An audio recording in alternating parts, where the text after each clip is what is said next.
Good day everyone, my name is Alex and welcome to a new video. For today I have the XK X251 Quadcopter.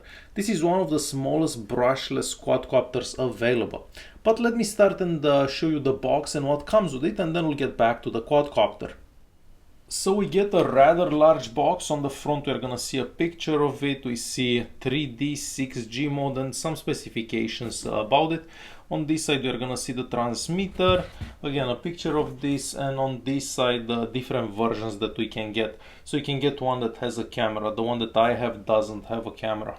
Inside the box you're gonna find the user manual, and I do recommend that you actually use the user manual this time around. I did fly a few quadcopters before, but this one it's rather fast and it's very easy to crash. Aside from that, we are gonna get the charger for the battery, and you're gonna have to use this power adapter, otherwise it's not gonna work. I did try other power adapters, but only this one with that voltage actually works. And aside from that, we're gonna find some replacement propellers. This happened the other day, so I already crashed it a few times, and one of the propellers got broken. So I still have 3 left, but I do recommend that you buy some more propellers because they're very easy to break. You're also gonna find these in the bag with the propellers. These are helping you change the propellers or changing the motors or anything like that. And lastly, the transmitter. So the transmitter is huge. It's the biggest that I've seen. It's probably bigger than the one that comes with my Phantom 3. So we have a lot of buttons on this controller. First of all, we have a 6G or a 3D mode. Basically, if you leave it in the 6G mode, the quadcopter, it's gonna be limited the way it tilts down, so it's only gonna stay about this much. If you turn that to 3D, there is no limitation. You can actually do it any way you want. So for beginners, I do recommend that that's all the way down. This is up, because that way it's gonna be easier to fly at the beginning. With this button here, you can turn off the gyro stabilization. So if the button is like this, you don't have any stabilization. And again, I do recommend that you actually do it this way if you are just starting flying that. This button is for basically cameras. Whenever you have a camera on the quadcopter, you can just press that so it can start recording. And this one here will limit how fast the quadcopter accelerates. If it's up, it's 50% basically. If it's down, it's all the way up basically, so 100%. So at the beginning, just fly with everything up because it's gonna help you get a hand, like a hold of this quadcopter and know which way it's gonna go and how it's gonna go. And lastly, this button here, it's like a throttle hold. So whenever you're starting the quadcopter, just start it with this off and then turn it on, so this so you don't actually end up like cutting yourself with the propellers or something like that. And we also have a small LCD here, so here you can choose a couple of modes, and you can actually make modifications for each mode depending how you like flying your quadcopter and whatnot. Now the quadcopter, so it is very light and it looks rather cool. We have brushless motors here, so all these are brushless motors. I'm not sure if you can see that writing on them. But anyways, because this is so light and these motors are rather powerful, this becomes very fast very quickly. You can even fly it in high winds. Well, I mean, not the highest winds, but even if it's windy, it's still gonna fly, and it has enough power to actually fight that wind. The body, so this part here, it's made out of hard plastic, and I have to say that I crashed this quite a few times. I probably flew it like 3-4 times, and I crashed it at least 25 times every single time. I did try to crash it over grass every time, or in a tree or something, so it doesn't get that scratched, but I only have a couple of scratches here, and I managed to break just one propeller. All these are scratched, of course, from spinning when it hits the pavement, but yeah, it does do very good for crashes.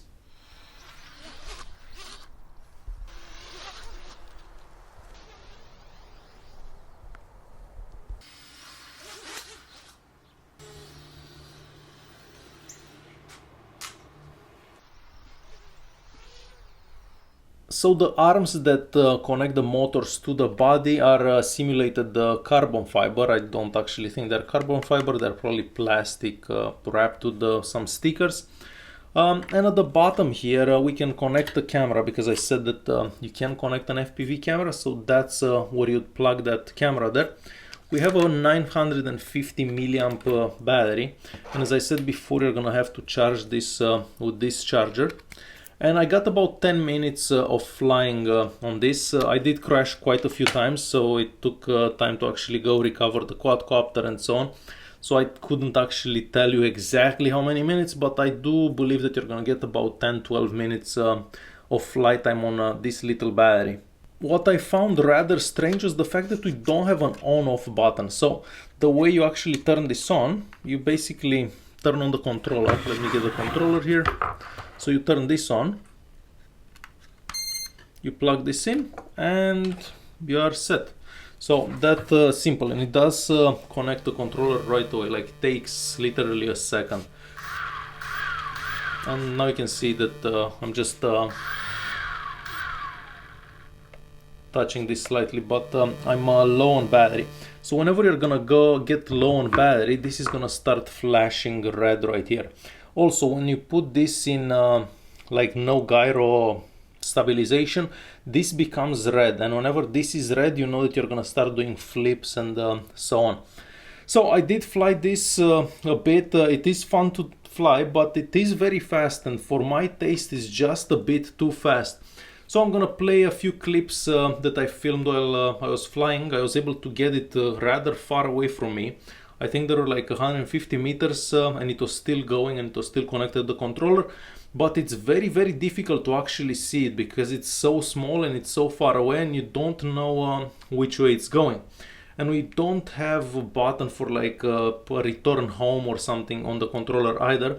So it's very difficult to actually get it back once it's up in the sky, and you can't really see which way it's like orientated. So enjoy the following footage. Hopefully you did enjoy this video. If you do have any questions, feel free to leave a comment down below. Thanks for watching. Don't forget to subscribe, and I'll see you in the next one.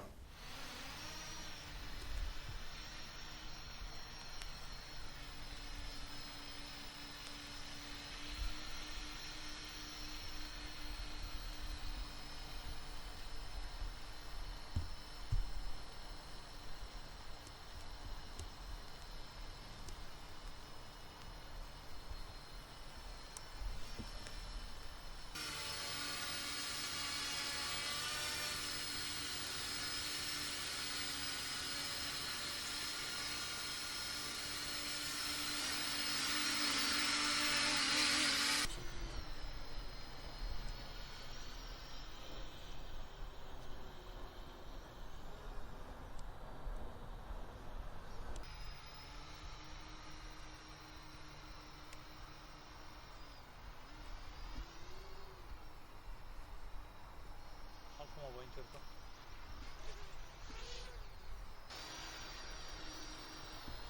Fac flip în față. Stai, că am făcut flip.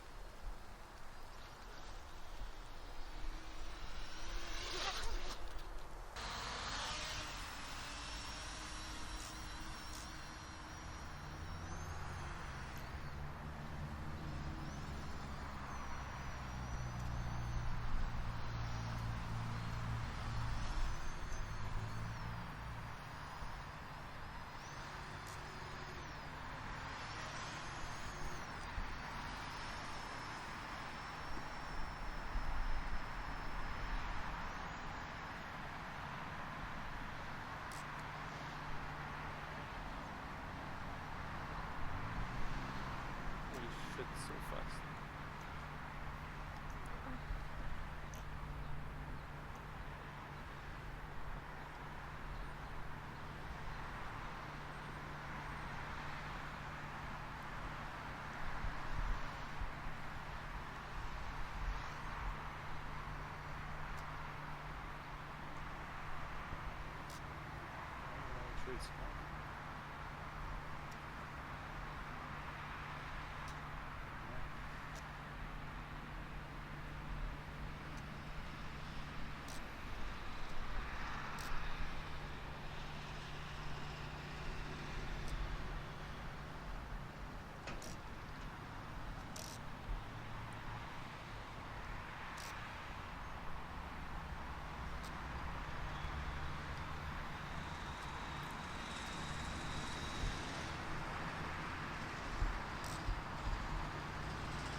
of those values.